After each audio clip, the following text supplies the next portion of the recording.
गर्मी में गरीब बेटी की जादुई खास की एसी। ओह, कितनी गर्मी लग रही है। ऊपर से ये टेबल पंखा भी मरमर कर चल रहा है। एसी लगी होती तो मस्त नींद आती। तभी पंखा चलते चलते जोरदार आवाज करके बंद हो जाता है, जिसकी आवाज से गरीब सत्यकाम का परिवार जाग जाता है। अजी, ये इतनी तेज आवाज कैसी थी? क्या मालूम चंदा, पर ऐसा लगा जैसे कुछ टूट गया। तभी भारती टेबल पंखे को देखती है। पिताजी, वो देखो टेबल पंखा टूट गया। पंखा टूटा देखकर पूरा परिवार दुख जताने लगता है। हे भगवान, ये क्या, एक और परेशानी बढ़ा दी तूने हम गरीबों पर। ये टेबल पंखा ही तो इस गर्मी में हमारा इकलौता सहारा था। अब तो इस गर्मी में हम बेहाल हो जाएंगे। कितना कहता था मैं कि दिन में पंखा बंद रखा करो, सारा दिन तो चलता रहता था। अब दिन रात चलेगा, कोई भी चीज तो खराब तो होगी ही ना। एक एक पाई जोड़ कर लिया था ये पंखा, अब कहाँ से लाऊंगा तुम्हारे नए पंखे का दाम। इसलिए तो कहती हूँ पिताजी कि घर में एक एसी लगवा दो, गर्मी भी नहीं लगेगी और नींद भी अच्छी आएगी। ये सुनकर गरीबी से झुंझलाया सत्यकाम अपनी दूसरी बेटी भारती को डांट लगाते हुए बोला, अरे चुप कर तू भारती, तेरा बाप कोई सर्विस वाला थोड़े है जो लाख रुपए महीना कमाता है। जब देखो एसी एसी एसी कहते रहती है। ये एसी सोफा सब अमीरों के घरों में होता है, हम गरीबों की औकात में नहीं है खरीदना। अजी, अब जाने भी तो बच्ची है। अब ही चलो सब सो जाओ। आस पड़ोस वाले भी इतनी रात में हम गरीबों के घर में से हल्ला गुल्ला होता सुनेंगे तो क्या कहेंगे। जैसे तैसे सब गर्मी में सो जाते हैं, लेकिन अपने गरीब माँ बाप बहन को गर्मी से बेहाल देखकर वो गरीब बेटी रात भर खुद सो भी नहीं पाई। अरे सुबह हो गई, जल्दी से साफ सफाई कर लेती हूँ, फिर बाबा के लिए चाय भी बनानी है। घर में झाड़ू लगाकर जब वो घर के बाहर आकर देखती है तो आम के पेड़ से पूरे आंगन में पत्ते ही पत्ते बिखरे थे और पेड़ पर फल लगने को थे, जिसे देखकर वो खुश हो गई। अरे वाह, आम के पेड़ पर तो बेर लगने लगे हैं। अच्छा है, थोड़े दिन में आम पक जाएंगे। पिताजी को तो आम के साथ रोटी खाना कितना पसंद है। अगर उन्हें रोज अपनी मनपसंद की सब्जी या फिर मीठे आम मिल जाए तो वो पेट भरकर रोटी खाते हैं। लेकिन इस गरीबी में नमक रोटी और चटनी रोटी खाकर ही गुजारा करना पड़ रहा है। इस घर की बड़ी बेटी होते हुए भी मैं अपने गरीब माँ बाप के लिए कुछ भी नहीं कर पा रही हूँ। मेरे प्यारे आम के पेड़, मैं उनके लिए कुछ करना चाहती हूँ। खास करके भारती की ख्वाहिश है कि हम अपने घर में एसी लगवाएं। सबसे पहले मैं अपनी कमाई से अपने घर में एसी लगवाऊंगी। गीतू रोज ही अपने आंगन में लगे उस आम के पेड़ से अपना सुख दुख बांटती थी। वो पेड़ जैसे उसके परिवार का हिस्सा बन चुका था, क्योंकि गीतू ने 5 साल की उम्र में आम की गुठली बोई थी और हर दिन उसमें खाद पानी डालती, जिससे आज पेड़ इतना विशाल और फलदार था। पेड़ के नीचे हर कुछ दिनों में घास उगाती, जिसे गीतू जुगाड़ लगाकर कभी घास की चटाई तो कभी कालीन बुना करती थी। गीतू, मैं और तेरे पिताजी जमींदार के खेत पर जा रहे हैं काम करने। माँ, आप और पिताजी अपनी खेती खुद क्यों नहीं उगाते? वो जमींदार तो यही चाहता है कि हम गरीब लोग सारी जिंदगी उसकी गुलामी करें। तभी तो धूप में वो आपसे गधों की तरह काम करवाता है और सिर्फ 100 रुपए ही देता है पूरे दिन के। पिताजी, आप ही तो कहते हैं ना कि हम गरीब किसान मिट्टी से सोना उगाते हैं। हाँ बेटिया, लेकिन एक गरीब के लिए 2 रोटी कमाना रोज की कठिन चुनौती होती है, जिसे पार करना पड़ता है। सत्यकाम और चंदा चिलचिलाती कड़ी धूप और गर्मी में खेत पर आते हैं, जहाँ जमींदार ठाठ से कुर्सी पर बैठा था और नौकर छतरी लिए खड़ा था। ओहो, बाप रे बाप, कितनी गर्मी है, आग बरस रही है। इतनी गर्मी में तो एसी की ठंडी हवा छोड़ने का मन ही नहीं करता। राम राम मालिक। अरे भाड़ में गया तेरा राम राम, यहाँ गर्मी से मेरा कचूमर निकला जा रहा है। कहाँ मर रहा था? हाँ, अब तक कहाँ मर रहा था? चलो दोनों मियाँ बीवी खेत जोतने में लग जाओ, उठाओ हल। जी जी जी, जी मालिक।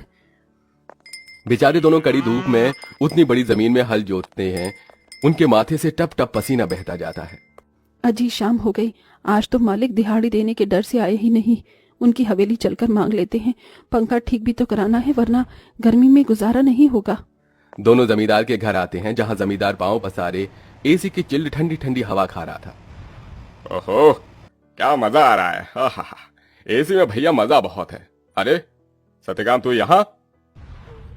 जी मालिक, पैसे दे दीजिए। ये पकड़ 200 और चल दफा हो जा। इसी तरह दिन गुजरते हैं। दोनों मियाँ बीवी जो भी कमा कर लाते अपनी गरीब बेटी के हाथों में रख देते, जिससे बहुत ही समझदारी से गीतू घर चलाती और उसमें से कुछ बचा भी लेती। 100, 200, 300, 350, 400, 410, 420, 30, कुल मिलाकर मेरे पास अभी तक ये 700-800 रुपए ही इकट्ठे हुए हैं।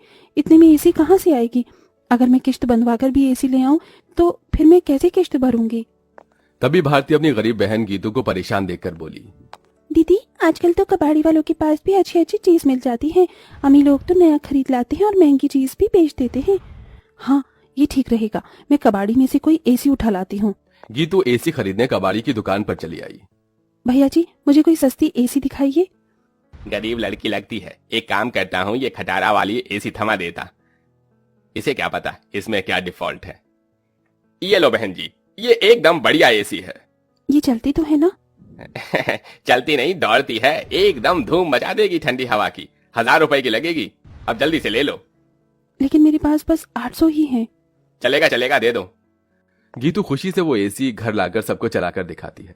माँ पिताजी देखो, आपकी गरीब बेटी एसी खरीद कर लाई है 800 में। अब हमें गर्मी में नहीं सोना पड़ेगा।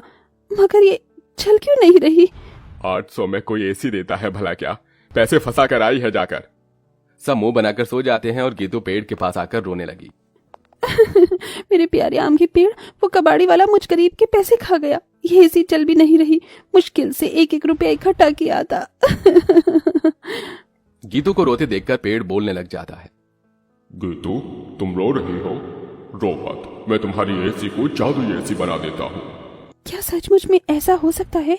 तभी पेड़ जादू करता है और जमीन पर ढेर सारे घास उगाते हैं जो बहुत चमक रही थी। गीतू, इस जादुई घास को मैंने अपनी शक्ति से उगाया है, इसे एसी में लगा दो, ये एसी जादुई हो जाएगी। गीतू बिल्कुल वैसा ही करती है। तभी घास का एसी बनकर पूरा होते ही सुनहरी चमक से भरकर चल पड़ता है और पूरे घर को बर्फ के जितना ठंडा कर देता है। माँ पिताजी, भारती देखो, एसी चलने लगी। पूरा गरीब परिवार घास के एसी को चलते देखकर चौंक जाते हैं। अरे देखो चंदा, हमारी बिटिया ने घास की एसी बनाई है। हाँ जी, लेकिन ये घास की एसी कैसे चल रही है? ये एसी कूलर तो बिजली से चलते हैं।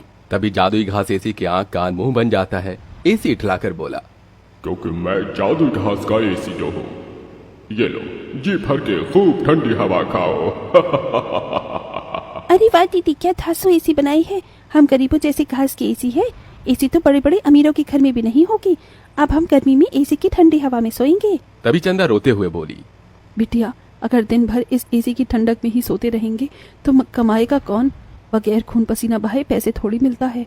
ये कहते हुए चंदा रोने लगती है। तभी जादुई घास एसी में से ठंडी हवा के साथ नोट बरसने लगते हैं। लूट लो, जितने चाहिए लूट लो, देख क्या रही हो? अरे रामा, ये जादुई घास की एसी तो लक्ष्मी मैया का रूप है। चंदा देख, कैसे करारे करारे नोट दे रहा है ये एसी। क्योंकि मैं कोई मामूली एसी नहीं बल्कि जादुई घास का एसी हूँ। मैं तुम्हें हीरे जवाहरात सोना चांदी सब दे सकता हूँ। एसी के इस कथन को सुनकर गीतू ने उसे आजमाया। अगर ऐसा है तो हमें सोने चांदी के सिक्के देकर दिखाओ। तभी एक सुनहरी चमक के साथ जादुई घास एसी में से सोने चांदी के ढेर सारे सिक्कों की बारिश बरसने लगी। तुम तो सच में जादुई एसी हो माँ। अब आपको उस जमींदार की गुलामी करने की जरूरत नहीं। अब हमारे पास जादुई घास का एसी है। दोनों मियाँ बीबी खुशी से फूट फूट कर रोए। चंदा देखो, अब हमें और दुख नहीं काटना पड़ेगा, न किसी की ये गालियां खाकर गुलामी करनी होगी। ये जादुई घास की एसी हमें बंधुआई से छुटकारा दिलाने आई है हमारे घर। जाओ सत्यकाम, इन सिक्कों से कर्ज चुका दो।